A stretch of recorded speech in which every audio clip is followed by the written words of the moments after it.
right. Hello, everyone. Welcome to the session. We'll give it about a minute, let everyone settle in, get their audio all set up okay. Really glad to have you here. So welcome. Beautiful sunny day in Portland. Sunny-ish, I should say.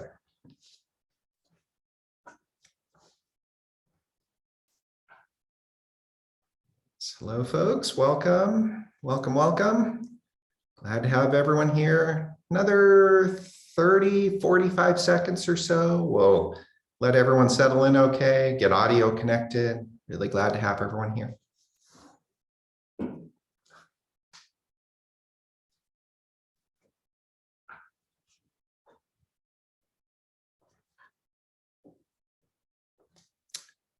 All right, we are about a minute past. I know we still might have some individuals joining us, and if they do, that's great. And if not, we are really glad to see all of you here today. And so welcome to this session for faculty office hours, where we're going to be speaking with you a little bit about a couple of different programs. We'll spend some time with a couple of our faculty guests, and I'll introduce them in just a moment.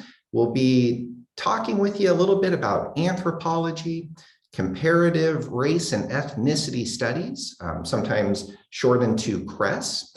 We'll spend some time talking to you a little bit about international comparative policy studies, ICPS, and sociology. So that is kind of what we'll be doing with the time that we have. And how this will kind of work is we'll start by allowing our faculty guests to provide an introduction of themselves, so you can kind of get to know them a little bit better. They'll then share a little bit of information with you about some of the programs they work with, some of the kind of things that they do at Reed, and then we'll open it up to you and kind of speak to the things that you're curious to know. And I would imagine everyone is probably very Zoom familiar at this point, but in case you're not, towards the bottom center of your screen should be the Zoom chat feature. And you can open the chat feature up, you can message questions you have. You can either message them directly to me, you can message them to the larger group if you want. Either way, and we'll work to kind of speak to the things that are on your mind and the things that you're curious to know.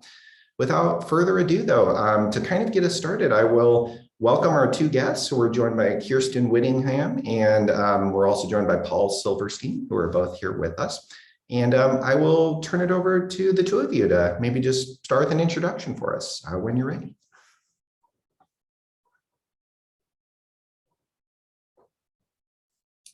Sure, I can start. I'm Paul Silverstein. Welcome, everybody. It's really excited to see everyone here. I'm an anthropologist, a cultural anthropologist. I teach in the anthropology department. I do research in North Africa primarily, but also with the North African diaspora in places like France, Belgium, the Netherlands, and beyond. I'm interested in questions of immigration and ethnicity and cultural activism, and kind of religious expression, and various kinds of social conflicts that arise around this, both within busy spaces I've described, but more generally, courses I teach include courses on race and immigration, on urban anthropology, on colonialism and post-coloniality. I teach a course on sport. For instance, I'm teaching a course right now, an introductory course on bodies, spaces, and subjectivities, which is a way of thinking about culture as an embodied form of performance and practice. Hi, everyone. I'm Kirsten Whittington. I'm in sociology.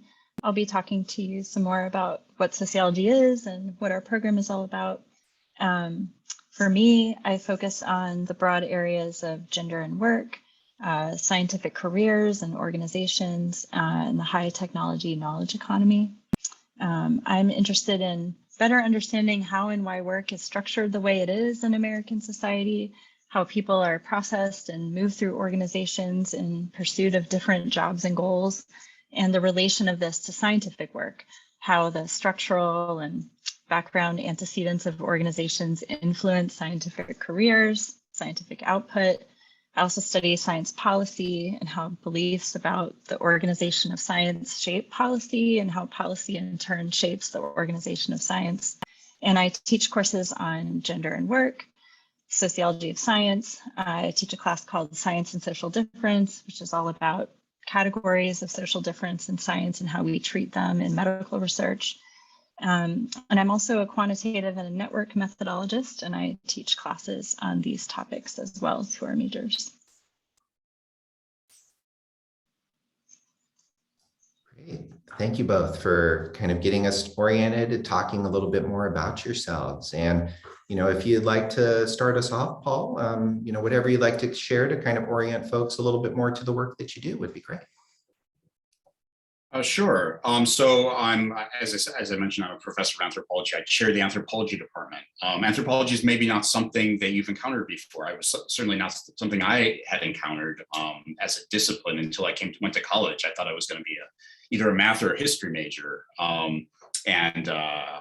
That was until I kind of realized what academic mathematics was, and until I couldn't get into the history class that I wanted to, a Soviet history class this was during the Cold War, that was being offered by this very famous Sovietologist in my first semester, and of course, which had filled up long before I'd ever arrived at the college. And so I didn't know what to take, and my advisor was actually a historian, said, "Oh, well, why don't you take an anthropology course?" And I said, "What's anthropology?" He said, "Well, I can't really tell you, but it's kind of cool, so you should take it." And I did, and I kind of liked it. I liked it because it was like, it allowed me to ask the biggest kinds of questions I could possibly imagine. It allowed me to bring together my interest in history, in literature, in even potentially in kind of scientific fields together, to think about kind of what makes a human a human. That's what, I mean, the field, the anthropology, the term means the study of human beings, which is about as big as you can get. And there are subfields of anthropology go from biological anthropology, literally the evolution of the human being from primates to, Homo sapiens, to kind of the study of deep civilizations, what we call archaeology, to the study of kind of culture as it's actually kind of embedded in contemporary forms, what we call cultural anthropology, study of social structure, social anthropology, study of linguistic forms, linguistic anthropology. At Reed, we tend to focus primarily on linguistic and cultural social anthropology, sociocultural anthropology and linguistics. And most of our courses kind of think about the way in which people kind of live in society, live in kind of make meaningful cultural worlds, in different parts with different expertises in different kinds of parts of the world. As I mentioned, I work in North Africa. We have other colleagues who work in Western China, others who work in South Asia, who work in Latin America, others who work in kind of the native North America, and in Africa as well. So we have quite a variety of that kind of course. And then to a certain extent, the kinds of courses we teach kind of tend to focus in on those particular ways of being in the world. But I mean, in some ways, I would also kind of recharacterize anthropology as being something more everyday. We all live in a world where we have to navigate and negotiate various terrains of difference. It's part of our everyday. What anthropology and those terrains of difference are multiple, right? We sometimes refer to them as kind of terrains of differences of gender, or differences of sex, or differences of race and ethnicity, or differences what broadly might call cultural. What anthropology does is tries to be mindful of how that navigation happens, where those differences come from, how they get kind of imagined and reconstituted, how they get lived. And that's what we, in all of our classes at some level, that's what we try to do. So I can maybe share my screen to the anthropology website, which you're welcome to navigate on your own as well. What we have is if you can see this, I assume you can. This gives us a little bit of sense of both the kinds of courses we teach and also the kinds of engagements we have with students. A bunch of these photos you're seeing are on various kinds of events we've done, whether they've been events that have brought alumni back to talk about the kinds of things they do in the world with anthropology, to conference panels that we've brought students into, just to give you a sense of the kinds of ways in which the kind of student-faculty collaborations happen. The major focuses in on, again, a set of courses that kind of can vary from both kind of areally focused courses to kind of more topics courses, as I mentioned before, things like urban anthropology or anthropology colonialism or sex and gender, to theoretical courses. And more recently, we've brought in an archaeologist. So we have, for the first time in quite a long time, also an archaeology component to our department as well. Maybe I'll stop there for the moment, so I don't take too much time, and then we can come back with other kind of questions about the major if people are interested in it as well.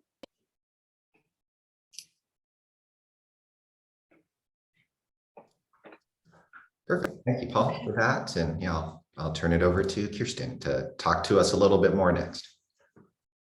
Okay, I'm gonna share the link to our website, but I'll just talk more broadly about the field.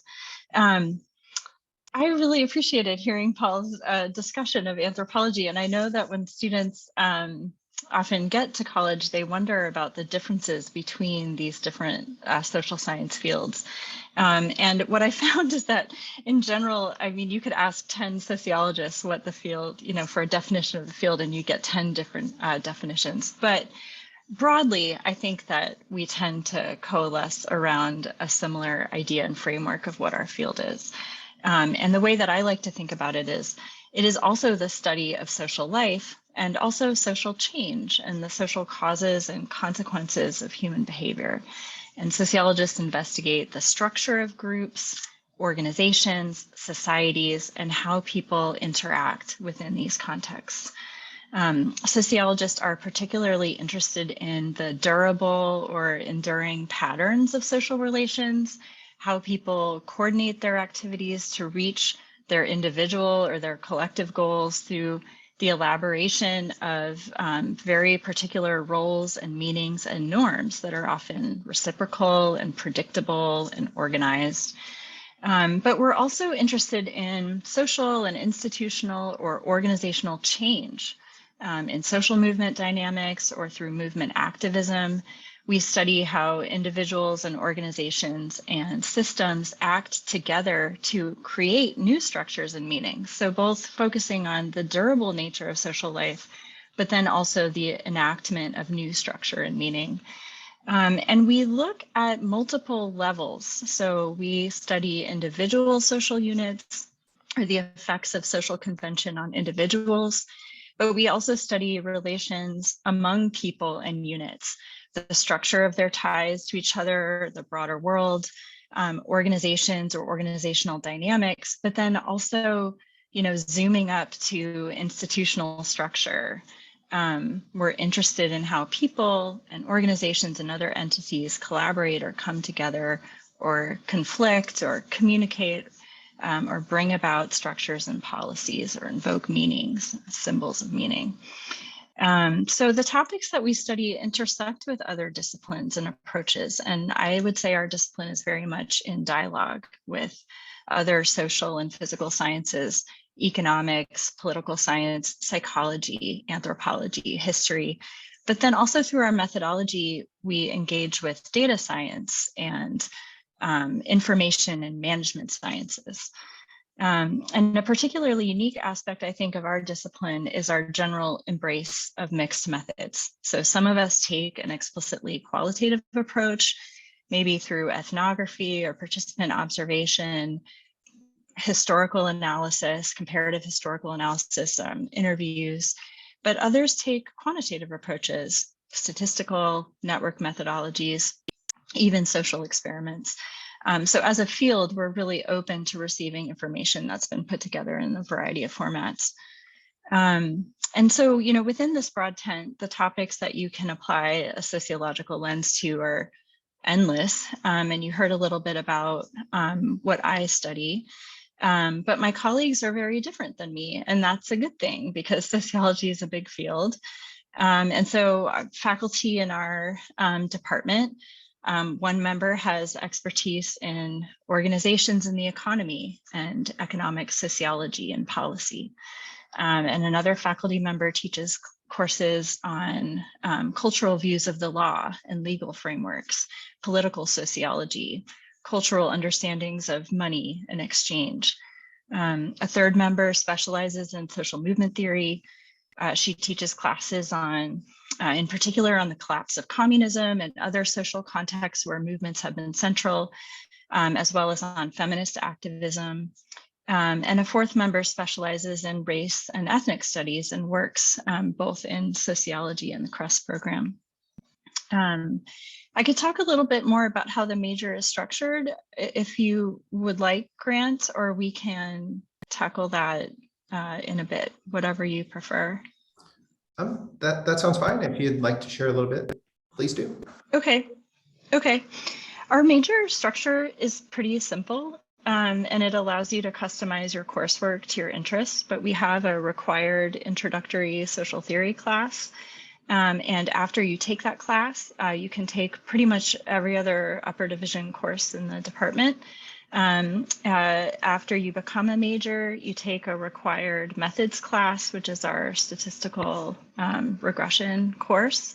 And we have a junior seminar, which all the juniors go through together to tackle the qual process. And then after that, it's any 5 units, additional units in sociology. So it's a flexible major. You can take a bunch of classes that are all aligned with your interests and sort of build an expertise through that process. Our methods class is an advanced class. I think it's very accessible to students who have no prior statistical training, but you leave that class with a set of defined tools in applying statistical methods. And our courses teach both classic and contemporary material. Our students that go undergraduate school often come back and say, I've read a lot of this material already that I'm, taking at my graduate level classes. So we really try to give you the core introduction to the field. But if you're interested in trying out a major, my advice is to take our introductory course because that is sort of the gateway to the rest of the classes, and it will give you a nice overview of what we do in the field itself. Perfect. Thank you so much for that. And maybe I'll turn it over to you, Paul, if you want to talk about how the anthropology program maybe is structured as well, just to kind of have that context. That'd be helpful. That's great. Yeah, I see the question from George as well. Thanks for that. The anthropology, the program in the major is structured actually very similar to sociology. In fact, anthropology and sociology used to be one department and discipline, really. And certainly as a department at Reed, they were combined up until really the 1950s. So there's a way in which a lot of and indeed our introductory course actually was shared until much more recently than that. So there's lots of ways in which, in some ways, that both of our departments have evolved in parallel and in conversation with each other. We both participate in some of the same interdisciplinary programs, such as ICPS, that International Comparative and Policy Studies program, as well as the CRES program, the Comparative Race and Ethnicity Studies program. And so similarly, we have 2 different ways into the major, actually. We've established 2 different kinds of gateway courses. One gateway course, which is open to first-year students, is through topics. And that's the course I mentioned, that I teach a course on body, spaces, subjectivities. I have other colleagues who teach about global political ecology, about global public health, which is super relevant.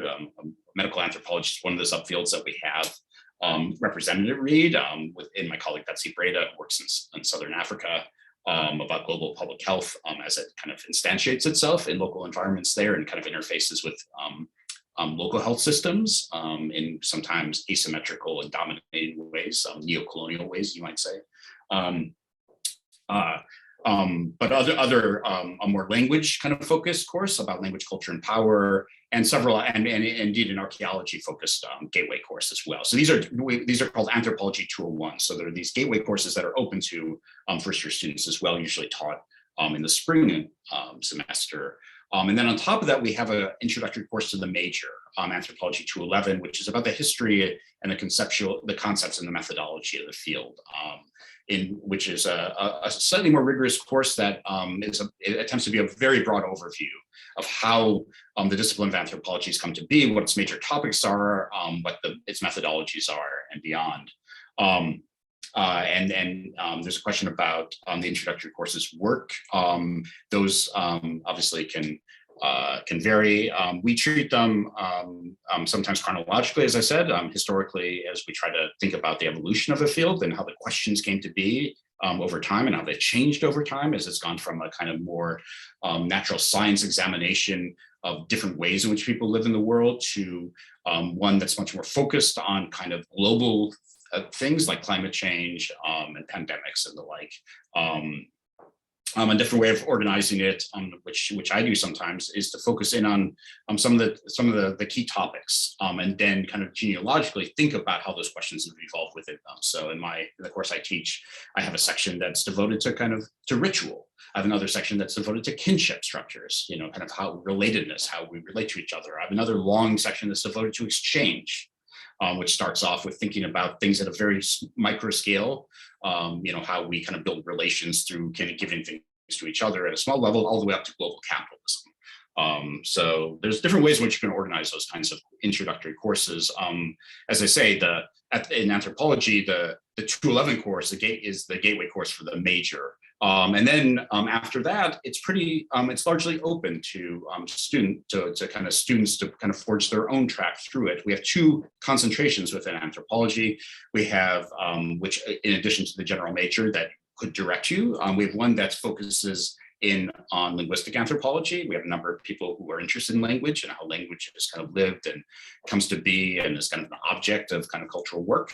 And it infuses different ways, different forms of kind of identification of self and other. And then we have a different concentration on what we call science, environment, and technology studies, which kind of takes advantage of some of the specialties we have in environmental anthropology and in medical anthropology, and brings us together as a way to combine anthropology coursework with additional coursework one does in the natural sciences, instead of just taking 3 units as part of the larger college requirements that would kind of require an extra 2 units, including an advanced course in that, in kind of the natural sciences as well, that would kind of pair in with this kind of social studies that we're doing within anthropology. All majors will eventually take a course that focuses on a particular part of the world, what we call an area course. So whether that's the Middle East or Africa or China, Tibet or South Asia or Latin America. And they'll also take a more advanced theory course. But other than that, it's a relatively flexible and open way for people to kind of build a major around their interests. And given the fact that we have at any moment 5 people teaching in the department, which is quite a lot of people, and teaching a wide variety of courses in cultural, linguistic, and now archaeological anthropology, it gives quite a lot of choices for people to take. So that's how the major is structured, for what it's worth. There's a qualifying exam that, just like there is everywhere else, there's a thesis, there's a senior thesis that you would write, just like every other major at Reed. It's not structured particularly different from those others as well. So I hope that helps. No, that's great. Thank you, Paul. And then there was a question a little bit earlier in the chat that kind of ties to both anthropology and sociology, but so maybe I'll turn it to you first, Kjersten. It was kind of curious, thinking about the trajectory of courses you could take, the work within the department, and like maybe what opportunities there might be for research, or like maybe, like some work around the senior thesis. I don't know if you might be able to speak a little bit about that for us. Yeah, sure. I think what really stands out to me about the ways in which students in our classes can engage with their, sort of push forward on independent ideas that get sparked by this material is through, I guess what I have to say is, because every student ends up doing a senior thesis at Reed, students are really kind of in that mindset the whole way through their studies. And what I tend to notice with our students is that they tend to take on final projects and try on these ideas for size that they might have, where, they get sparked by something and they're sort of like, this idea is something I really want to spend some more time doing. And I'd like to think about it in the context of maybe like the scope of what I could do on a bigger scale for senior thesis or whatever. And so it's not uncommon to see students trying out their research ideas and their final projects in my classes and in my colleagues' classes. And we set up final term papers that allow you to do that. So I'll give you an example for my class on gender and work, and I'll give you an example for my science course. But in my gender and work class, students do final portfolio. And the portfolio takes a particular case of interest in gender and work. It could be nurses on the front line during COVID, or it could be thinking about what it means to be a STEM major as a member of a marginalized group or an underrepresented minority or something like that. And the portfolio asks students to do short papers that engage with that case, maybe in a variety of ways. So one part of the portfolio might be conducting an interview or two with a scientist at Reed or someone in your personal world. And then maybe the second part of the portfolio is doing some research online about the statistical representation of women in STEM in particular field over time. And then the portfolio has, a front end and a back end where you sort of take these two individual investigations you've done on this case, you read some literature and you kind of front end it and back end it with some commentary or some ideas about how you might push these ideas further. These are like little baby steps towards building research engagement. Another more typical assignment might be a term paper that you build on, the whole semester, where like in small incremental pieces, you're building an argument or thinking about designing a research proposal for a future project. I see theses come out of these term papers, and if they don't, it's another lens of a way you can present yourself to a future work application or graduate application, where you can say, I did a term paper on this, where I examined this kind of thing. And then I did another term paper in a different class, and then I did a thesis on that. And our students are really building their engagement with research all along the way. So that would be one way. That's like one common path. I'll wrap up, but the other idea I have about that question is that students are often in our field really interested in a particular issue that is captivating to them. Like maybe it's treatment of criminal deviance as it relates to mental health or something like that. And they start writing papers or doing summer work or building engagement with that topic. Maybe they intern for a community organization over the summer, and then they come back and they take a class and they write a final term paper on that topic, and then they build on that in their thesis or whatever. These are ways that you can build a career trajectory and also have fun along the way, becoming kind of an expert in that domain.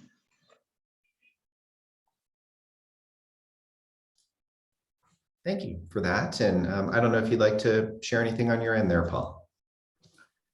I was thinking less about the. I could talk about the different research trajectories as well. I mean, that's certainly possible, and certainly we have many of our own students who go on in senior theses and then maybe on to graduate school with topics that started as kind of term papers in their individual courses. A lot of our courses involve potential kinds of extended research that go beyond simply responding to the text in the class, whether that be library-based research or ethnographic research, whether within the community or beyond.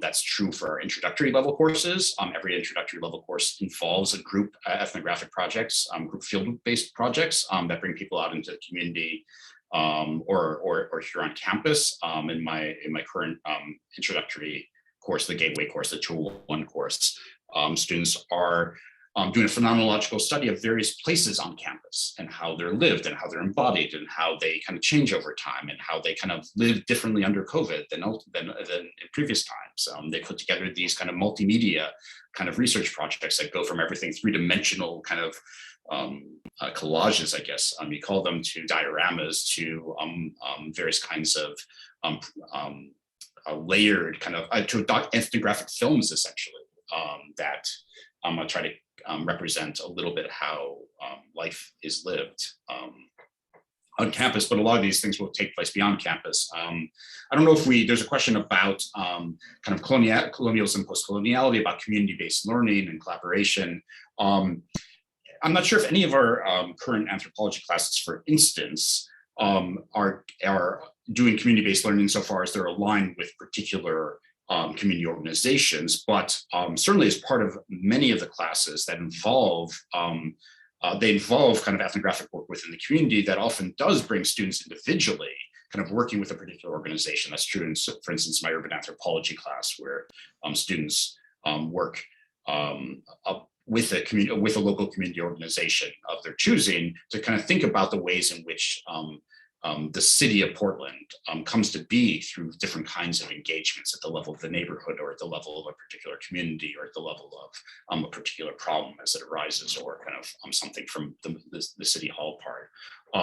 But we also have within the department a number of internships and funding for internships, I should say, and as well as funding for research that many students have taken advantage of to work with local community organizations as well. So that's kind of a funding stream that's kind of organized through the department. A lot of our courses do kind of directly kind of engage with questions of colonialism and post-coloniality, whether that's the topic of the course or whether, you know, it's a course like our Gateway Archaeology course that our colleague Alejandro Rocinos is currently teaching, which is literally called Decolonizing Archaeology. That's literally the way so that you enter into archaeology through a kind of a decolonial lens. But that's true as well in many of the upper level courses as well. That kind of are, I mean, you know, this is kind of how anthropology in some ways is defined these days, is through thinking through that. And it's certainly how my own research, my last book was called Post-Colonial France. I literally wrote about colonial, you know, what is the legacy of colonialism as this played out within the metropolitan France. And that's literally the object of our studies. So how that kind of leads to decolonizing at the level of the classroom itself is a little bit more complicated. I don't know quite how to get at that question, but in terms of kind of what we're trying to do, and certainly what is the object of both our study and our engagement, it's very much along those lines. This relates to another question that came. I'm sorry, I'll stop talking in 1 second, but there's another question about kind of how do, you know, thinking about gender and race. Is that part of the major? Is that a sub part of the major? Is that something else? We have, and this gets to talk about something like CRES. So comparative race and ethnicity studies is certainly is a program that both of our departments participate in. It is a interdisciplinary major that is nonetheless cited within a discipline. So you're not just a comparative race and ethnicity studies major, you're a comparative race and ethnicity studies sociology major or anthropology major. It allows you kind of a depth within a particular field, but with a direct focus in terms of coursework taken both within your field and across different fields that would focus in this case on race or comparative ethnicity.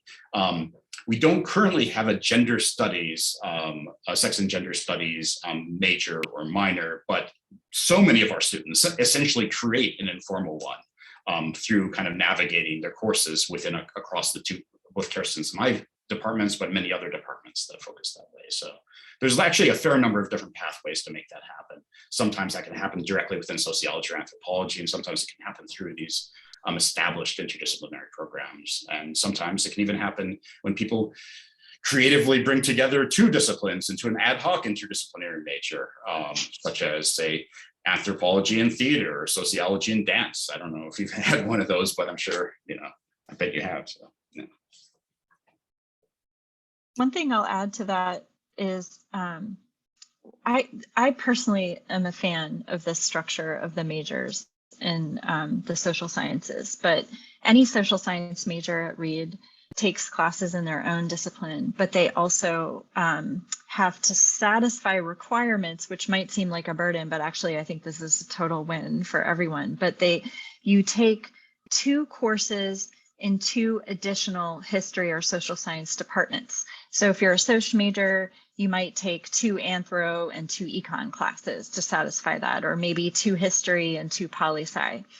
But this is the route by which students who are really interested in gender studies or some of these other ways in which you might think interdisciplinarily do it. You know, they'll major in sociology, but take the gender and sex class in history with Jackie Dirks, and they'll take Shar's sex and gender class in anthropology. And they'll use those specific classes to fulfill the college requirements, but along the way, they've built this cornucopia of classes on a topic of interest to them. And the fun thing I think about having this structure to our majors is that your upper division classes are filled with students who are in anthropology or econ or history or poli-sci who are fulfilling those requirements. And so the discussion, I just find the discussion to be really rich and great as we kind of, you know, I have right now in my science and social difference class, a lot of anthro students who have taken Betsy Breda's class on global health. And so my anthro students in this class will often say, oh, in Betsy's class, we learned about this and we're thinking about it through this frame, and they'll share that, and, you know, then they'll adopt the sociological lens or whatever. And it just really makes for nice discussions across discipline. And I actually have a couple of your students, Kjersten, in my class currently, and they're constantly bringing in what they just talked about in your class directly into my class, and I'm sharing those readings literally with the students and sharing those arguments and concepts. So that's what's, it's really brilliant. It's really a lot of fun, and yeah.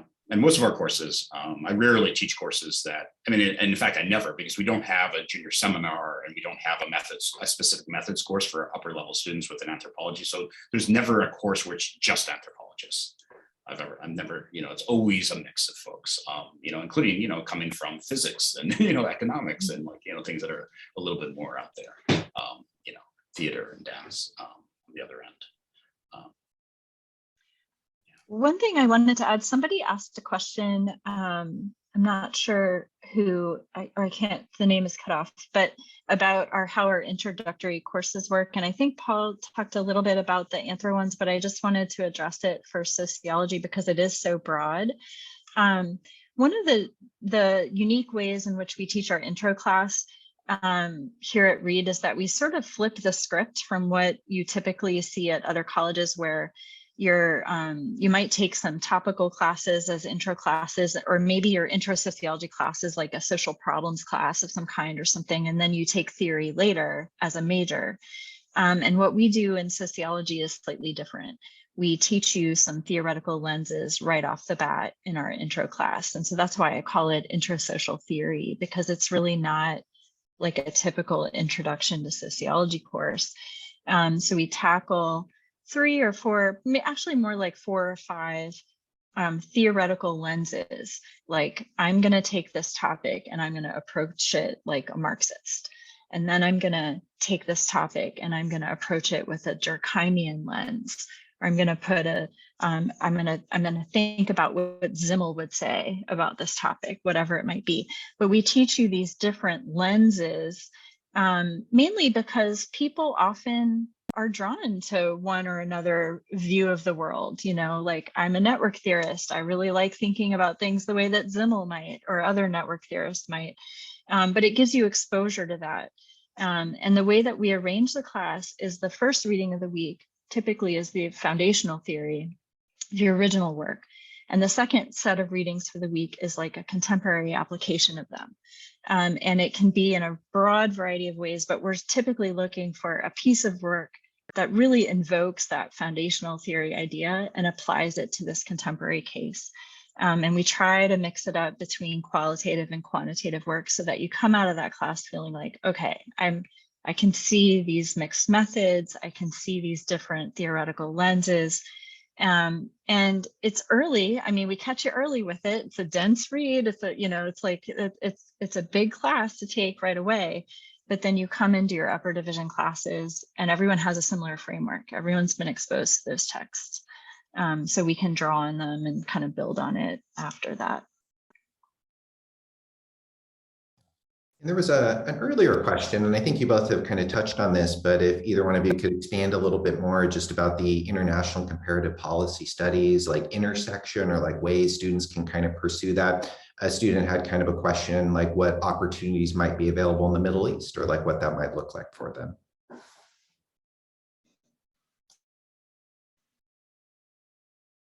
Paul, do you want to take that? as someone who's perhaps more close to the Well, to that.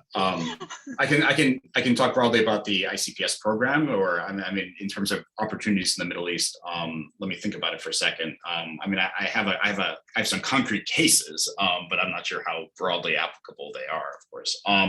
But the ICPS program is indeed a program that is really an interdisciplinary program within the social sciences that allows for comparative work and or international settings. So they actually, some of the people who work in it can work in very domestic US based, but as long as it's comparative, maybe comparative across localities or comparative across cases within the US.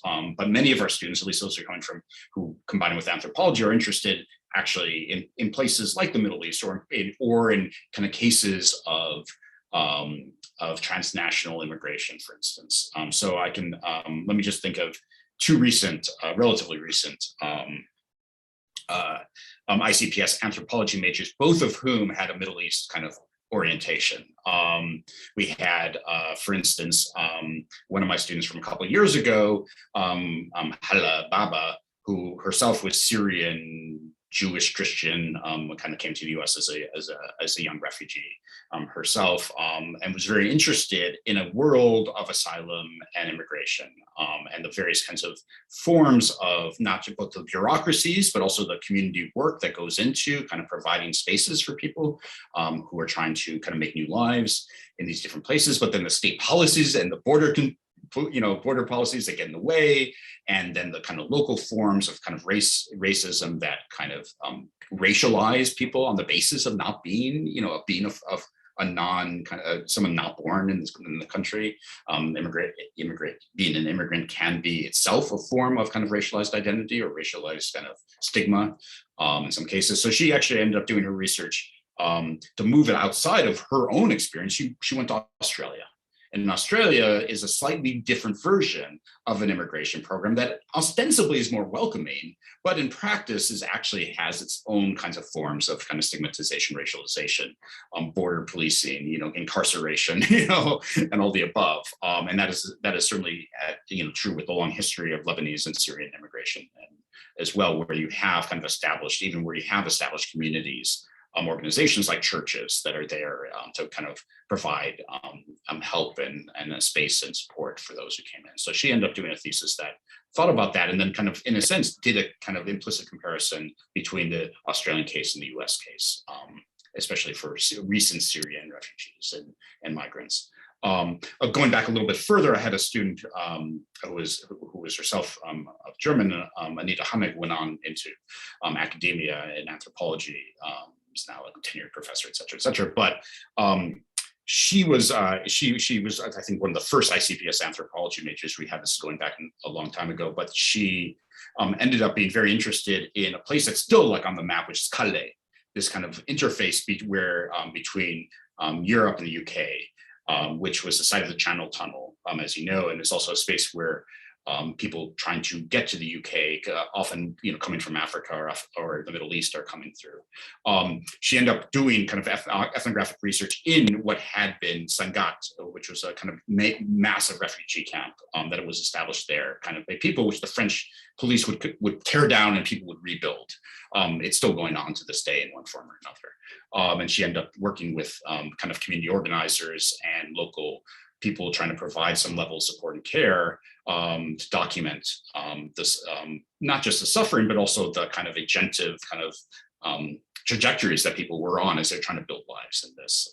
She went on after graduating Reed, she worked for Mercy Corps.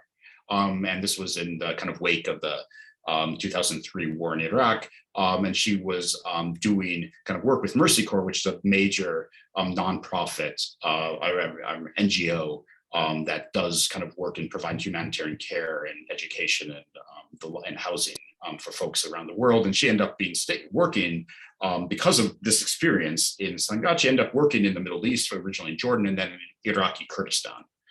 So there's a concrete case of like somebody who came through the ICPS program who ended up in the Middle East, and then she came back to the U.S., went to graduate school, ended up doing research in Ethiopia. So not quite the same, but kind of trajectory that took her there. Sorry, that was a little longer than probably you wanted, but. Oh, one thing I might add about these interdisciplinary programs, just to kind of give you a sense of, like there's several of them. Sociology also participates in American Studies. Students in these programs, they still have a home in there. They still have a disciplinary home. So we currently have a rising senior in CRES Sociology.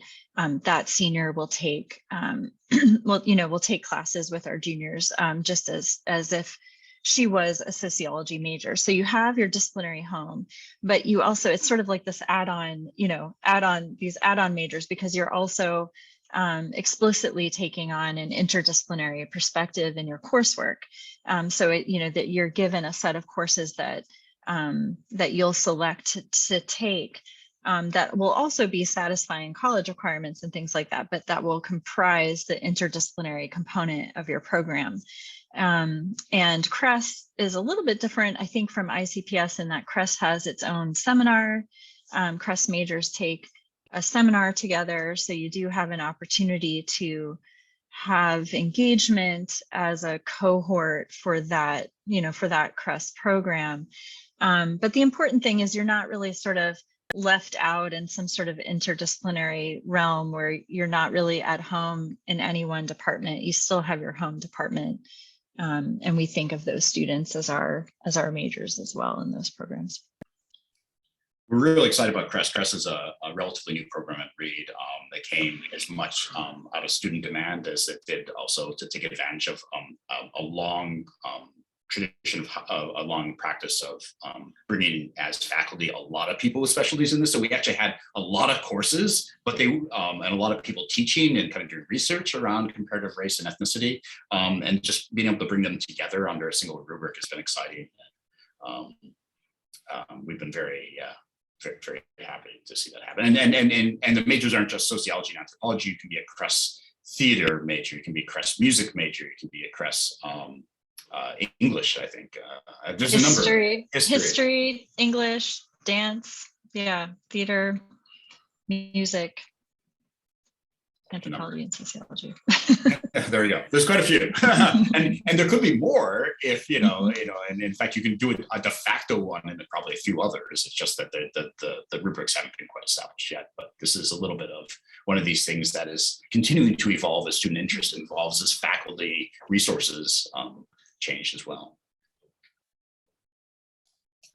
Yeah, and there was a question, and for you both, if you'd like to touch on it, just about how you see new students kind of adjusting to like Reed style of like grading and feedback, kind of when they arrive and maybe start taking classes within your spaces. Whoever would like to start.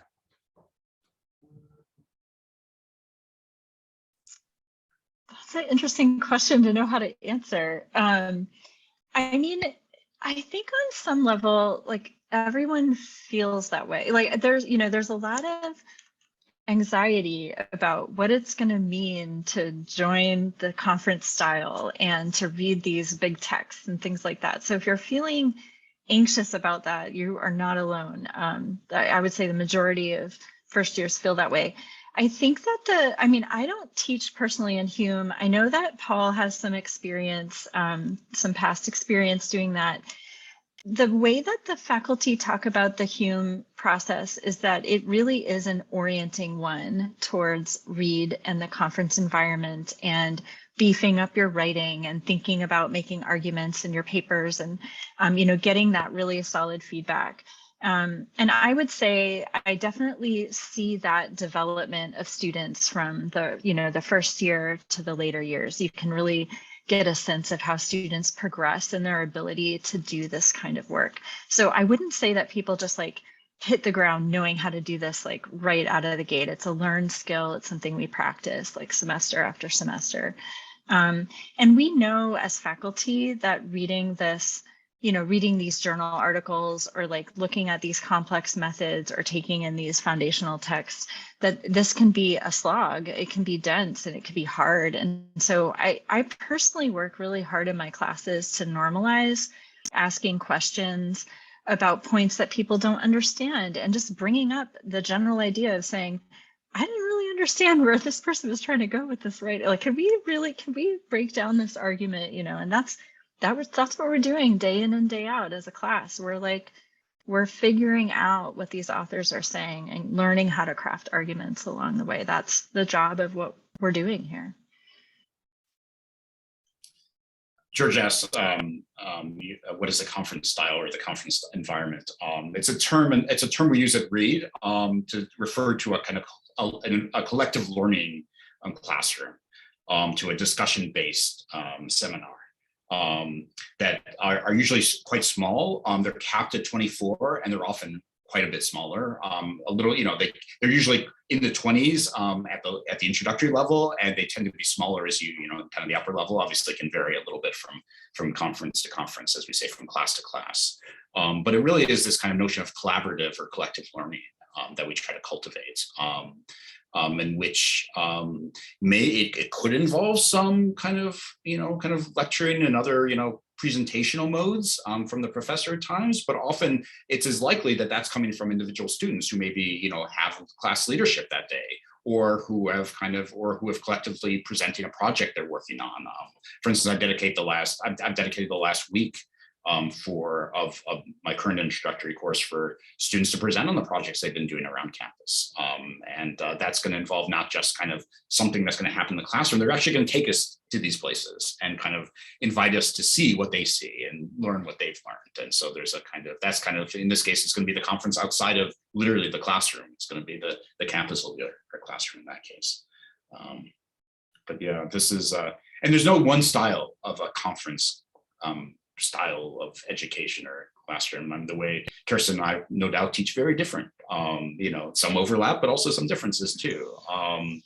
I've seen some conferences from some faculty. I've had a chance to co-teach with a number of my colleagues and to sit in on their classes or to visit them in various ways. And I've seen some that involve like really storytelling, collective storytelling, but are really, sometimes driven by the personality of the professor and their kind of charisma and their kind of way of engaging people through something that they're presenting. And I've seen others where literally the professor steps back from the table, asks a question, steps back, and his goal is not to say another word through the whole thing, but through a kind of grimace or, kind of just gesture, like kind of somehow like, keep things in line, without speaking. I mean, he says like his goal is to like be able to ask a single question and never say another word, and everybody, the students kind of carry it forward. And I've seen that work really well. And I've also seen it like be like, well, okay, that's hard. I mean, it puts the pressure on you when you're in the classroom to kind of play an active and have ownership over that conference and that discussion. And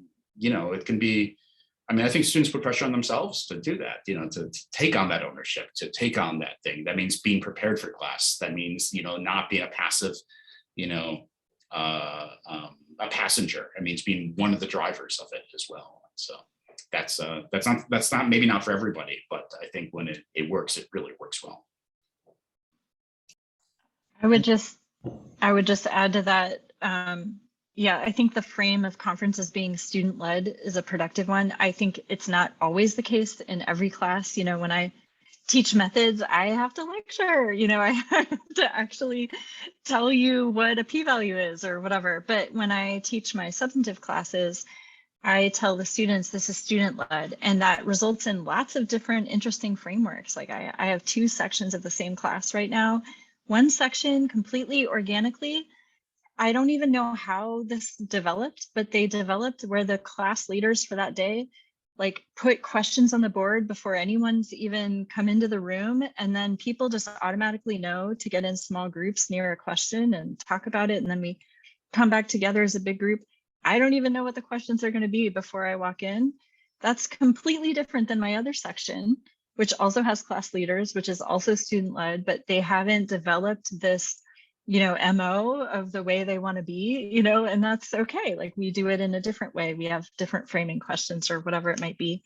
That's what I like about teaching. It's always different. And I think that's what you'll like about being a student here, is that every conference is different. So it's not just a lot of the same thing over and over again.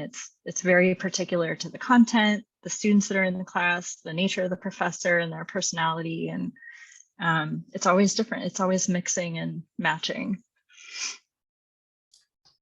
so surprising. I'll sometimes teach two sections of the same course back to back. And I feel like, I forget, it's a completely different material, even though it's literally, we've read the same thing, the questions are ostensibly the same, but the way the conversation goes and, in both in incredibly productive ways, but like you could almost like, it's hard to imagine I've taught it's the same course, Really.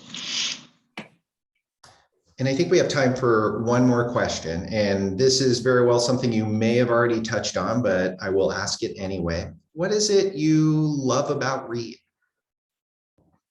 Whoever would like to start. Wow. I guess I can start. I love the students and their interest and drive, and I love how much they bring to the classroom. I talk to my peers at other colleges, and they feel like they're just speaking to a room full of people who are just listening, and I feel like there's real engagement here. And I love having students in multiple classes and seeing their trajectory. I love seeing the amazing things they can do with their thesis. I have students who come in here and they're terrified of the thesis process. And if they were at a college where it wasn't required, they probably wouldn't do it. And I have seen those exact students do these amazing projects. I just think that there's so much that you can do here, and really it just takes your interest in participating. But what I love about the students here is that they kind of collectively pull one another up. And by doing that, they pull me up. Like, I'm a better teacher because of the things they bring to the material in class. They're teaching the teacher half the time. So I like teaching in that environment. And I think the students like being students in that environment. I can't say it any better. And what's I really appreciate is that the college not only understands this and embraces this dynamic that Kjersten has just discussed about, but its entire mission is devoted to cultivating it. There's no sports teams. There's some clubs, and there's great. No, there's great ultimate frisbee, and there's great, like, the women's rugby team is amazing, and like there are like opportunities for people to engage in other things. But we're not part of the NCAA. There's no fraternities and sororities. We're not trying to train the next generation of elites. The mission of the college is to support this curiosity, to kind of, bring that energy and excitement about the world and engagement with the world, not just curiosity about it, but also engagement with it, giving back in some way, and kind of provide every resource it can give to do that. This is a monomaniacal mission of the college, and that's, there's very few places like that. I don't know of another place, and I've taught at other places, and it didn't feel that way. It felt like the college had those colleges and universities had other things they were trying to do. They were trying to get the most, Nobel Prizes, or they were trying to, get the most patents and form corporate initiatives, or they're trying to send, the maximum number of kids to Hewlett Packard and Silicon Valley. And while, rich students may go to Silicon Valley, many do. They still, key people went there. That the mission of the college is to, kind of support them and to do that, or to become a poet, or do both at the same time. That's, given whatever the student wants. Well said by both of you. And so with that, I want to offer a tremendous thank you to Kjersten and Paul for spending time with us, sharing more about the work that they do, the work that our students get to do, and kind of how it all intersects. And so we hope that this time was helpful. I feel like we were able to hopefully speak to all the questions that were on your mind, but if for some reason we weren't, please feel free to get in touch with us with anything that you're curious about. Admission@read.edu would be a great spot for that. And I know we'll have more opportunities to get to know our faculty. So this coming Monday, we'll have a faculty office hours about our Humanities 110 course. This Tuesday, there'll be a chance to get to know professors in economics. Wednesday, we'll also have environmental studies and many, many more. So we hope we'll see you at a future event, and want to thank you all for joining us and making time to kind of get to know Read a little bit better. So with that, I will wish everyone a great rest of your day, wherever you are. And thank you all so much for joining us. And hopefully we'll see you at a future event. Thank you. Thank Thanks for coming. you.